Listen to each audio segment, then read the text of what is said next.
जय हिंद दोस्तों, कैसे हैं आप सभी। बढ़िया एकदम। तो आज की क्लास में हम सीखेंगे कक्षा 12 का भौतिकी विज्ञान, जिसमें हम पूरे 5 नंबर के प्रश्न यहाँ पर सीखेंगे। ठीक है। समांतर प्लेट संधारित्र। तो हम क्या सीखेंगे यहाँ से, समांतर प्लेट संधारित्र की धारिता के बारे में हम अच्छे से सीखेंगे। तो आपका काम है हमारे साथ बने रहना, वीडियो को लास्ट तक देखना, और चैनल पर नए हैं तो चैनल को सब्सक्राइब कर लीजिए अपनी कक्षा 12 की तैयारी करने के लिए। ठीक है। चलिए, विज्ञान जो आपका तैयारी है, गणित की सभी की तैयारियां कराई जाती है। ठीक है। तो समांतर प्लेट संधारित्र को हम चित्र के माध्यम से समझेंगे, और अगर आपके पास नोट नहीं है तो यहाँ से नोट्स भी आप बना सकते हैं। ठीक है। चलिए, तो ये समांतर प्लेट संधारित्र का फार्मूला चलिए देखते हैं। अब इस पर प्रश्न किस प्रकार से पूछा जाता है। ठीक है। चलिए, तो प्रश्न देखिए पूछेगा क्या, समांतर प्लेट संधारित्र की धारिता के लिए व्यंजन का निगमन कीजिए और इसकी धारिता को कैसे बढ़ाया जा सकता है। ठीक है। देखिए 2013, 15, 16, 17, 18, 20, 22, 23, 24 है, सभी में ये क्या किया गया है, पूछा गया है। तो कुछ लोग सोच रहे हैं यहाँ पर लिखा हुआ नहीं, ये पुरानी वाली किताब है। ठीक है। नई वाली किताब में जो है उसमें सभी ये मेंशन किया गया है। ठीक है। चलिए, अब चलिए सीखते हैं कि समांतर प्लेट संधारित्र होता क्या है। ठीक है। तो हेडिंग कैसे डालेंगे, समांतर प्लेट संधारित्र की धारिता। ठीक है। चलिए, अब चित्र में एक समांतर प्लेट संधारित्र दिखाया गया है। ठीक है। देखिए जैसा कि यहाँ पर चित्र में दिखाया गया है। ठीक है। जिसमें मुख्यतः धातु की लंबी व समतल दो प्लेटें यक्स व वाई होती है। देखिए जो धातु की प्लेट है, एक यक्स है, इसका यक्स नाम है, और एक धातु की प्लेट है, वाई नाम है। ठीक है, होती है। तो जो एक दूसरे के आमने सामने थोड़ी दूर पर दो विद्युत रोधी स्टैंड में लगी रहती है।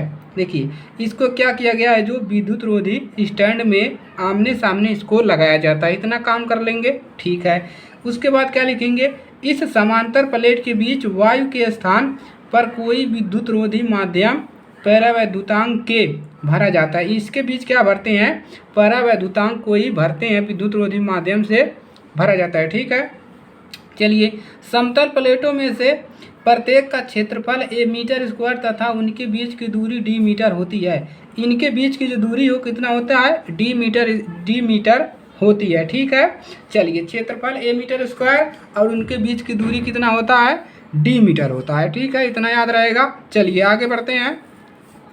चलिए, अब देखिए जब प्लेट यक्स को प्लस क्यू आवेश दिया जाता है, जब हम क्या करते हैं, इस प्लेट यक्स को क्यू आवेश देते हैं, प्लस क्यू आवेश दिया जाता है, तो प्रेरण के कारण प्लेट वाई पर अंदर की ओर माइनस क्यू आवेश तथा बाहर की ओर प्लस क्यू आवेश उत्पन्न हो जाता है। अब देखिए यहाँ पर क्या क्या रहा है कि जब आप प्लेट यक्स को प्लस क्यू आवेश दोगे तो यहाँ पर प्लेट वाई पर क्या हो जाएगा, अंदर की ओर माइनस क्यू आवेश और बाहर की ओर प्लस क्यू आवेश क्या हो जाएगा, उत्पन्न हो जाएगा। ठीक है, इतना काम कर लेंगे।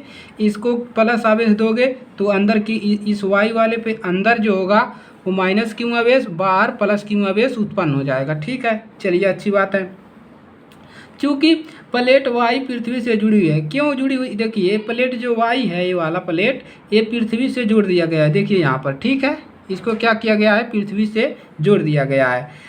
अतः इसके बाहरी तल का प्लस क्यू आवेश पृथ्वी में चला जाएगा, बाहरी वाला जो प्लस आवेश है वो पृथ्वी में चला जाएगा। अतः प्लेटों के बीच विद्युत क्षेत्र उत्पन्न हो जाएगा, और प्लेटों के बीच इसमें क्या हो जाएगा, विद्युत क्षेत्र उत्पन्न हो जाएगा, और लगभग सभी जगह क्षेत्र की तीव्रता एक समान होगी। ठीक है, इतना काम कर लेंगे। चलिए, अच्छी बात है। अब देखिए प्लेटों पर आवेश का पृष्ठ घनत्व जो होगा, रो बराबर हो जाएगा क्यू अपान ए। ठीक है, इतना इसका पृष्ठीय घनत्व होगा, तो इसको याद रखेंगे।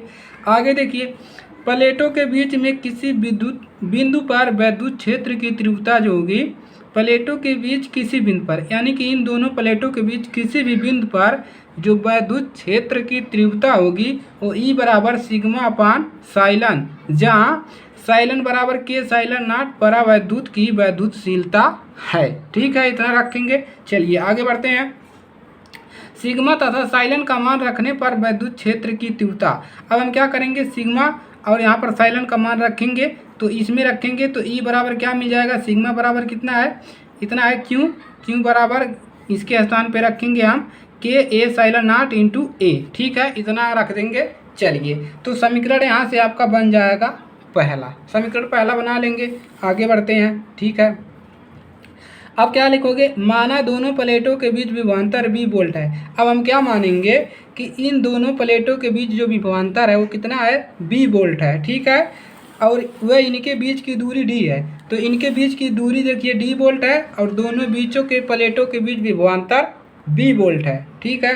चलिए, अतः प्लेटों के बीच विद्युत क्षेत्र क्या होगा, ई बराबर बी बटा में डी, अथवा इसको परछांतर करके लिख सकते हैं वी बराबर ई डी, ठीक है, इतना हम लिख सकते हैं। अब क्या करेंगे, समीकरण 1 में जो ई का मान है, ई का मान हम क्या करेंगे, इस समीकरण 1 में रख देंगे, ठीक है, रख देंगे। तो हमको क्या मिल जाएगा, बी बराबर क्यू डी, कि यहाँ पर क्यू के स्थान पे यहाँ पर एक क्यू है और यहाँ पर डी है, ई वाला तो इस ई के स्थान पे रखे हैं तो यहाँ पर क्यू डी मिल जाएगा और नीचे आपका वही सेम रहेगा, ठीक है। चलिए, इतना मिल जाएगा। अब क्या निकालेंगे, संधारित्र की धारिता। तो संधारित्र की धारिता का जो फार्मूला होता है वो C बराबर क्यू अपान बी होता है, ठीक है, और V बराबर लिख सकते हैं क्यू अपान सी भी। तो फार्मूला यही होता है C बराबर क्यू अपान बी, ठीक है। अब यहाँ पर क्यू और बी का मान क्या करेंगे, जो इतना मान मिला है उसको क्या करेंगे, यहाँ पर रख देंगे। यहाँ पर देखिए क्यू डी बटा में के साइलन नॉट ए, ठीक है। अब इसी को हल कर लेंगे तो यहाँ पर मिल जाएगा, इसको ऊपर ले जाएंगे तो के साइलन नॉट ए बटा में डी आ जाएगा, ठीक है। क्यू से ये क्या हो जाएंगे, एक क्यू और एक क्यू कैंसिल हो जाएगा। अब यहाँ से मिल जाएगा समीकरण नंबर 2, ठीक है, समझ में आ रहा है सबको। चलिए आगे बढ़ते हैं। अब देखिए, यदि प्लेटों के मध्य निर्वात है या वायु हो तो, यानी कि इसको कह रहा है कि अगर दोनों प्लेटों के बीच यहाँ पर निर्वात हो या वायु हो तो क्या होगा, हो तो हम के बराबर क्या ले लेंगे, ए ले लेंगे, 1 ले लेंगे। अतः इस दिशा में धारिता, तो साइलन नॉट बराबर हम क्या लिख सकते हैं, साइलन ए अपान डी फैरड, ठीक है। चलिए अब लिखेंगे, जहाँ साइलन नॉट का मान जो होता है 8.85 गुणे 10⁻12 फैरड प्रति मीटर निर्वात की वैद्युतशीलता है, ठीक है। चलिए, तो इतना आपको लाना है यहाँ से, इसके बाद डायरेक्ट आपको इतना लिख देना है, ठीक है। चलिए, अब आपको ये बताना है दूसरा प्रश्न जो इसमें पूछा था कि समांतर प्लेट संधारित्र की धारिता को निम्नलिखित प्रकार से बढ़ाया जा सकता है। कैसे बढ़ाया जा सकता है वो प्रश्न पूछा था ना, तो इसका उत्तर लिखिए।